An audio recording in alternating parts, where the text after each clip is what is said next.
All right, everyone. So we are back with Glenn Velvet Reviews today, and it's been a month that we've been, doing this little research project, I guess you can call it, going on with the fish tank, just to see, the cost. If you're going to have a 40-gallon breeder, eventually, I want to do it on the 60-gallon breeder, and we could see, because it's not always the same. You would think it's a percentage, but it's based on the surface area of the tank itself, not really just the gallons. So a tall one doesn't lose the same as a wide one.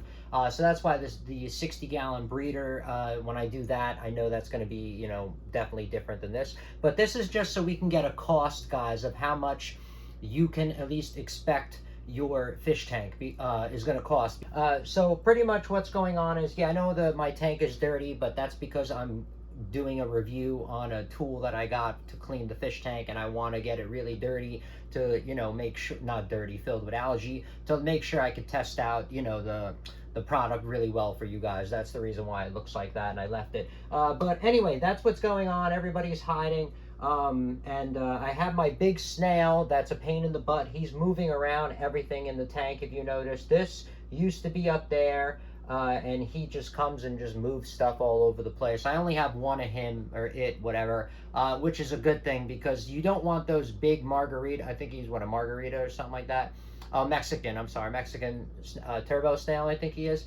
But he's pretty big. He's like that big, and he just moves everything. But he's fun to watch, but you're only going to want one of those. If you have like 2 or 3 of those in your tank, in this size tank, it's just going to move your stuff, and it's not going to be fun at all to see that. Okay, so anyway, let's get back to this and see the results of what went on here, and we'll look at that together. 100% of it open with a hang on the back filter, okay, and a power head. So before, in the video when I started it, I filled it up to a specific point, which was here. So I did fill that up. I only had to add 32 ounces this morning to be able to make it to that exact height that we saw it at. But these numbers, you got to always give and take numbers and take them with a grain of salt, right? Even on the best things, when you look, it says plus or minus 2%, 5%, or 3%. At least that's what happened when I worked on like coffee machines and stuff like that. There's a percentage based on a lot of equipment and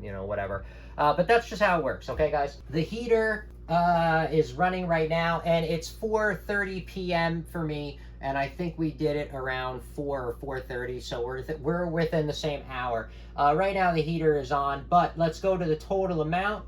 Guys, I have used 70.33 kilowatts of power using this specific Eheim heater, okay? There's a lot of different brands, okay? But if we keep the standard to this, we're just testing out. We're not really testing out the heater here. We're just testing out, you know what I mean, how much energy you're expecting. Because even if you get another heater, it's probably going to be 65 kilowatt, 68 kilowatt. Like, it's not like you're going to be getting a heater that's going to cut this in half, is what I mean. So that's all I'm saying. So we got 70.33, and we're going to multiply that on the calculator and see how much money this is going to cost. You're going to multiply it by how much your town or municipality charges you. So anyway, see what's up. So I wrote down at the time exactly when I added it over the months, and whatever kind of pretty much went on there. All right, so I started over here on a Thursday over here, and it's 1 month. Pretty much it's Thursday to Thursday is what I did over here. Sorry guys, I got my fat pencil over here, so it writes like a little kid, but it is what it is. Anyway, so today my total was 1,984 ounces, guys. So for a 40-gallon breeder, we went through 15.5 gallons of water I use RO water.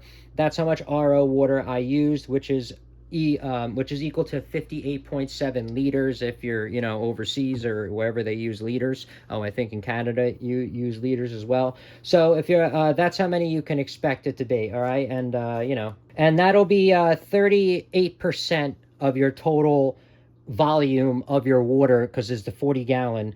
38%, okay, is pretty much the number you can, peg to your, that I'm going to peg to it, because the 60-gallon breeder, like I said, it might be 68%, okay, of it in a month. But anyway, this is 38% of the water you're going to be replacing, okay?